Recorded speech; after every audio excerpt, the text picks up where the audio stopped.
Hello students, अपने previous video में मैंने आपके लिए जो टॉपिक लेके आया था वो था चैप्टर 10 का लाइट रिफ्लेक्शन एंड रिफ्रैक्शन। तो उसी तरह से जो अपकमिंग क्वेश्चंस बोर्ड के लिए हैं एमसीक्यू क्वेश्चंस, उसको मैं फिर से आपके पास यहाँ पे लेके आया हूँ।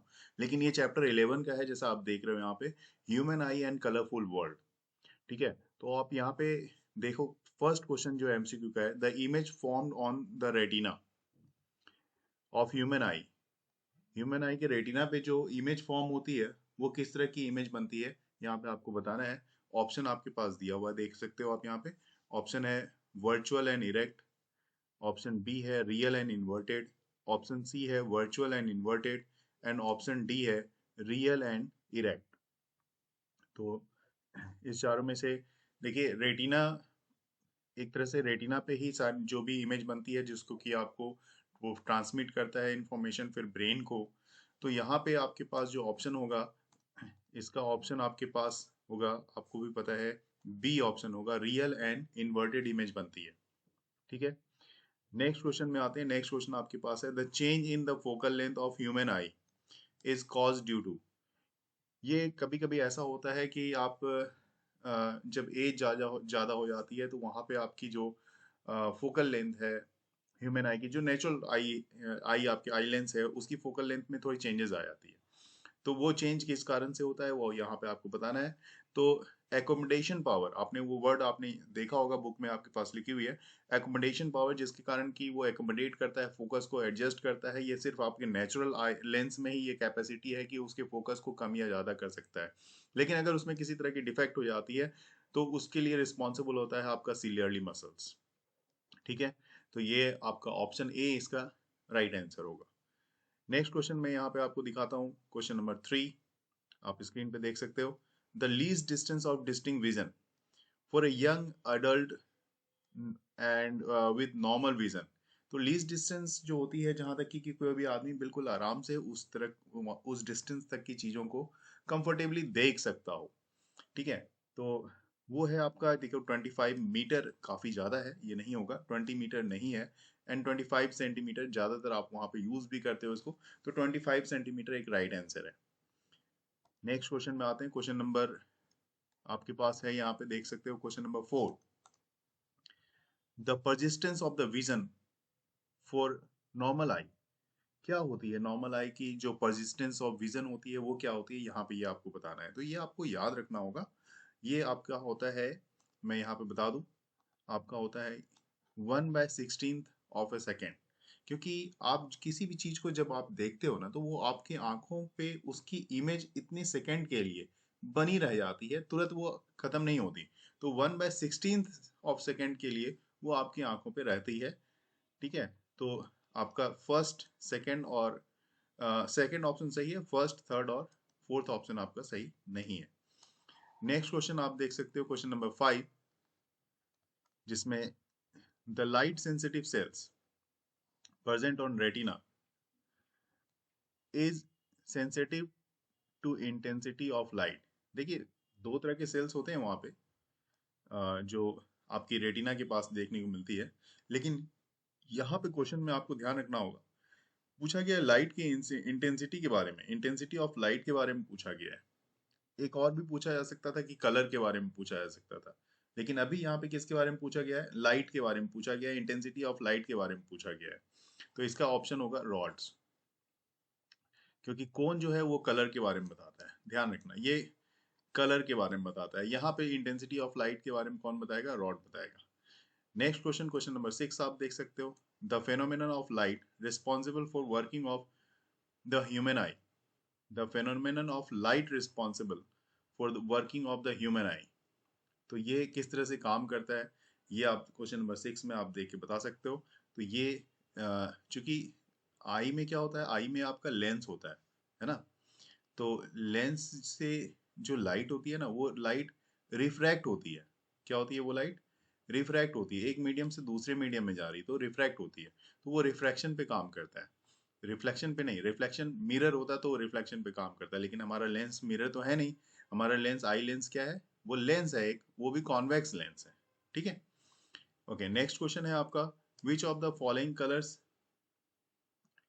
Is least scattered by fog dust of smoke, कौन सा कलर जो है जो लीस्ट स्कैटर्ड होता है फॉग में या डस्ट ऑफ स्मोक में, कौन सा कलर लीस्ट स्कैटर्ड होता है? तो इसमें कोई डाउट नहीं है कि रेड कलर होता है, इसलिए रेड कलर को आप डेंजरस के लिए भी यूज करते हो, इवन रेड लाइट के लिए भी, ट्रैफिक रेड लाइट के लिए भी हम लोग यूज करते हैं। नेक्स्ट क्वेश्चन में आते हैं। क्वेश्चन नंबर, आप देख सकते हो लगातार 8 9 10 बहुत सारे क्वेश्चन आपके लिए लेके आया होगा। तो क्वेश्चन नंबर 8 देखते हैं। The colour light that refracts most while passing through a prism, सबसे ज्यादा प्रिज्म के एक्सपेरिमेंट को तो आपने किया है, तो सबसे ज्यादा उसमें स्कैटर्ड होने वाली लाइट जो है सबसे ज्यादा, वो कौन सी है? तो विबग्योर आपको अच्छे से पता है, सब बच्चे याद करते हैं।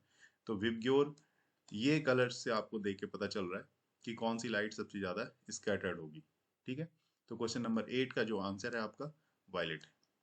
क्वेश्चन नंबर 9 आते हैं। The amount of light entering the human eye is controlled by, क्योंकि लाइट तो बहुत आती है, अगर कभी आप सन की तरफ अपने फेस को करके लाइट सन को देखने की कोशिश करोगे तो वहां पे क्या होता है, आपकी आंखें थोड़ी सी सिकुड़ सी जाती हैं, लेकिन यहाँ पे वो कौन सी आंखों की चीज है जो सिकुड़ जाती है, जो श्रिंक कर जाती है, ये आपसे पूछा गया है। तो ये है आपका आइरिस। सिलियरली मसल्स फोकस को एडजस्ट करता है, पुपिल भी उसके लिए नहीं है। इवन कॉर्निया जो है, कॉर्निया के बारे में भी सारे फीचर्स अगर आप पढ़ना चाहोगे वहां पे तो आप जान सकते हो। कॉर्निया का काम क्या होता है? ट्रांसपेरेंट मेम्ब्रेन है वो एक तरह से, जिससे होके लाइट एंटर करती है आपके आई में सबसे पहले, है ना। कॉर्निया तो वही है जो लाइट में सबसे पहले ट्रांसपेरेंट मेम्ब्रेन का काम करता है। ओके, क्वेश्चन नंबर 10 की तरफ आते हैं। Which part of eye refract light entering the eye from the external objects? Which part of the eye refracts light entering the eye from the external object? तो आपको यहाँ पे बताना है, ऑप्शन आपके पास में है, आप देख सकते हो यहाँ पे। तो ये होगा कॉर्निया, ये रिफ्रैक्ट करता है। अभी मैंने उसी के बारे में आपको बताया भी। कॉर्निया क्या होता है? एक ट्रांसपेरेंट मेम्ब्रेन होता है जिससे कि लाइट सबसे पहले आई में इंटर करती है ना। तो ऑलमोस्ट आपको ये भी बता दूं मैं कि ह्यूमन आई जो होती है, ह्यूमन आई की जो डायमीटर होती है ना, ह्यूमन आई की डायमीटर होती है वो लगभग 2.3 सेंटीमीटर की। ठीक है, और ये जो है अगर डायमीटर वाइज देखा जाए तो उसके बारे में मैं बता रहा हूँ। ठीक है, और जो मैं यहाँ पे एक और चीज आपके पास, जैसे आइरिस के बारे में बात कर रहा था, तो आइरिस का काम क्या होता है? ये कंट्रोल करता है साइज ऑफ पुपिल को, तो पुपिल की साइज को ये कंट्रोल करता है। ठीक है, ओके, नेक्स्ट क्वेश्चन की तरफ आते हैं। नेक्स्ट क्वेश्चन आपके पास है। The component of white light with greatest wavelength, सबसे ज्यादा वेवलेंथ वाइट लाइट में तो 7 कलर्स हैं, आपको भी पता है। तो सबसे ज्यादा वेवलेंथ किसकी होती है? तो सबसे ज्यादा वेवलेंथ होती है रेड की। ओके, नेक्स्ट क्वेश्चन आप यहाँ पे देख रहे हो। The focal length of human eye lens can be changed due to, human eye length की फोकल लेंथ चेंज होती है, किसके कारण चेंज होती है? अब ये क्वेश्चन आप, मुझे लगता है कि बड़े आसानी से आप खुद भी बता सकते हो। जी हाँ, क्योंकि ऊपर में मैंने इस तरह के क्वेश्चंस को हमने डिस्कस किया था। सिलियरली मसल्स ही फोकस को एडजस्ट करता है, जिसकी मैंने एकोमोडेशन पावर के टर्म्स में मैंने बताया था। ओके, नेक्स्ट क्वेश्चन आप यहाँ पे देख सकते हो। नेक्स्ट क्वेश्चन नंबर है 13। Colour blindness is caused due to, अब बहुत सारे लोगों को होता है कि ये आई टेस्ट करते हैं, आई टेस्ट के कारण ही, जैसे जो भी पायलट्स हैं या फिर ड्राइवर हैं, या ड्राइविंग लाइसेंस आपको बनवानी होती है तो वहाँ पे आपकी कलर ब्लाइंडनेस की चेकिंग होती है। बहुत सारे बच्चे जो डिफेंस में जाना चाहते हैं उनके लिए भी कलर ब्लाइंडनेस टेस्ट होती है, ताकि वहाँ पे आपको पता चले कि आपको इस तरह की कलर ब्लाइंडनेस कोई डिफेक्ट तो नहीं है ना। तो इसको चेक की जाती है। तो यहाँ पे कलर ब्लाइंडनेस किसके कारण से होता है? तो कलर को कौन रिकॉग्नाइज करता है? कौन रिकॉग्नाइज करता है? कौन? कोन। तो कौन सेल कलर को रिकॉग्नाइज करता है, तो लैक ऑफ, जिसमें कौन की सेल्स की लैकिंग होगी, है ना, वहाँ वहाँ पे कलर्स जो है आपका नहीं होगा। तो लैक ऑफ रॉड नहीं होगा क्योंकि वो इंटेंसिटी ऑफ लाइट के बारे में बताता है। एब्सेंस ऑफ ऑप्टिक्स नर्व्स नहीं होगा क्योंकि ये क्या करता है, ये एक तरह का जो आपका इलेक्ट्रोमैग्नेटिक वेव्स को ट्रांसमिट करता है, ये भी नहीं होगा। तो आपका सी ऑप्शन यहाँ पे सही माना जाएगा। नेक्स्ट क्वेश्चन नंबर 14 की तरफ आते हैं। Long sightedness and hypermetropia can be corrected, इसको कैसे करेक्ट करते हैं? तो ये तो टॉपिक आपने अच्छे से रीड किया हुआ है, तो इसके बारे में मुझे लगता है हर कोई बता सकता है। इसको कॉन्वेक्स लेंस लगा सकते हो आप। कॉन्वेक्स लेंस लगा के आप इस तरह के डिफेक्ट को आप दूर कर सकते हो। चलिए, नेक्स्ट क्वेश्चन यहाँ पे आप देख सकते हो, स्क्रीन पे आपके पास दिया हुआ है। Question number 15, a student of class 10th is not able to see clearly the blackboard. Blackboard question when seated at a distance of 5 meter from the defect he is uh, sufficiency from is। तो obvious सी बात है, ज्यादातर जो बच्चे हैं, जो कम as के बच्चे होते हैं ना, उनमें क्या होता है कि उनको दूर की चीजों को देखने की प्रॉब्लम होती है। अब यहाँ पे भी ये जो बच्चा है वो 5 मीटर के डिस्टेंस पे, बोर्ड से 5 मीटर के डिस्टेंस पे बैठा हुआ है, तो उसे क्लियर नहीं दिख पा रहा होगा। तो उसके लिए क्या यहाँ पे डिफेक्ट है उसमें, वो चीज हमें देखनी होती है। और तो यहाँ पे मैं बताऊं, defect he is sufficiency from his myopia. वो सफर जो कर रहा है वो किससे, मायोपिया से। तो ये चीज हो गई। और वहां पे इसके लिए कौन सी लेंस चाहिए होती है, तो आपको अच्छे से पता है कॉनकेव लेंस की जरूरत होती है। कॉनकेव लेंस जो कि दूर के चीजों को देखने के काम में आता है। ओके, क्वेश्चन नंबर 16 अब आपके पास स्क्रीन पे देख रहे हो। The part of eye that determines the colour of eye. अब ये कई बार इस तरह के, the part of eye that determines the colour of eyes of a person. Eye के कलर को डिटरमाइन कैसे करें, द पार्ट ऑफ आई, कौन सा आई का पार्ट है जो कलर, आई के कलर, जो उस आदमी के आई के कलर को बताता है, डिटरमाइन करता है। तो वो यहाँ पे आपको देखने को मिलेगा। तो ये ऑप्शन आपके पास आयरीज है, जिससे कि उस किसी भी आदमी के आई की कलर को आप बता सकते हो कि किस कलर का, आयरीज में चेंजेस आती है उससे। ठीक है, नेक्स्ट क्वेश्चन है, the glass has greater refractive index 4। The glass has greater refractive index. Question number 17 आप देख रहे हो। तो ये वायलेट कलर के लिए जो होता है, वायलेट लाइट जो होती है, उसके लिए सबसे ज्यादा रिफ्रैक्टिव इंडेक्स होती है ग्लास के लिए। नेक्स्ट क्वेश्चन आप देख सकते हो, the colour of sky is blue during daytime, red during sunset and black at night. This is due to, ये किस कारण से होता है।